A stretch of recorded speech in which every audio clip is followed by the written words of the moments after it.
બાજુમાં રહેતા 50 વર્ષના ભાભી મને મોટા મોટા દૂધના ડબલા દેખાડતા હતા અને જ્યારે એના ઘરે કોઈ ના હોય ત્યારે મને બેસવા માટે એના ઘરે બોલાવતા હતા. અને એક રાત્રે અચાનક હું જાગી ગયો અને પછી અમે એવું કર્યું કે શું વાત કરું. તો ચાલો કહાની શરૂ કરીએ. મિત્રો, મારું નામ બબલુ છે. હું ભાવનગરમાં રહું છું અને મારી ઉંમર 40 વર્ષની છે અને હું એકદમ ફિટ દેખાવ છું અને હું સ્વભાવથી ખૂબ જ રમૂજી છું. એટલા માટે હું બધા સાથે આસાનીથી ભળી જાઉં છું. આ 1 વર્ષ પહેલાની વાત છે. એક ભાભી અમારી સોસાયટીમાં રહેતા હતા. એનું નામ લતા હતું. તેમની ઉંમર 50 વર્ષની આસપાસ હશે અને એ સુંદર લાગતા હતા. એની ઉંમર ભલે 50 વર્ષ હોય પણ એ દેખાવમાં 40 વર્ષના લાગતા હતા અને ઉપરથી એનો ગોરો રંગ અને લાંબા લાંબા કાળા વાળ અને મોટા ગુલાબી ડબલા કોઈ પણ માણસને ઘાયલ કરી દેતા હતા. એક દિવસ હું મારી પત્ની સાથે ફોન પર વાત કરી રહ્યો હતો. તે સમયે લતા ભાભી પણ બહાર ઊભા હતા. મને ખબર નહોતી અને હું મારી પત્નીને કહી રહ્યો હતો તે હવે જલ્દી આવી જા. હવે મને ફરવાનું ખૂબ જ મન થાય છે અને મારાથી રહેવાતું નથી.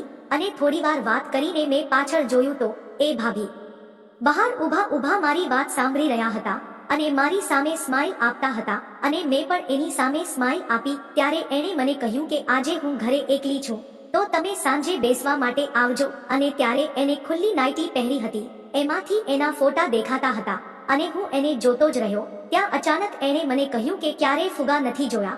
હવે મને આશા નહોતી કે તે આવો પ્રશ્ન કરશે. પહેલા તો હું ચોંકી ગયો. પછી મેં તેના સુંદર ચહેરા તરફ જોઈને કહ્યું, ના જોયા છે પણ આવા મોટા પહેલી વાર જોયા. ત્યારે એણે હસતા હસતા કહ્યું કે આ બધા ગમે એના હાથમાં આવે એમ નથી. આના માટે તો સટેવીના હોવો જોઈએ. એટલે મેં એને વળતો જવાબ આપ્યો કે ભાભીજી, અમને સેવા કરવાનો મોકો આપો તો આની પણ હવા કાઢી નાખી. ત્યારે એ હસવા લાગી અને દિવસ તો મારાથી માંડ માંડ પસાર થયો. અને સાંજે મેં જોયું કે ભાભીના પતિ બેગ લઈને ક્યાંક જઈ રહ્યા હતા. તેમના ગયા પછી તરત જ હું ભાભીના ઘરે પહોંચી ગયો અને મેં જોયું કે મારા સપનાની રાણી મારી સામે લાલ આકાશી રંગની સાડી પહેરીને હોઠ પર લિપસ્ટિક લગાવીને ઊભી હતી. સાડીની બાજુમાંથી ભાભીનું તેજ દેખાતું હતું. અમારી વાતચીત દરમિયાન ખબર પડી કે તેનો પતિ 2 દિવસ કામ માટે બહાર ગયો હતો.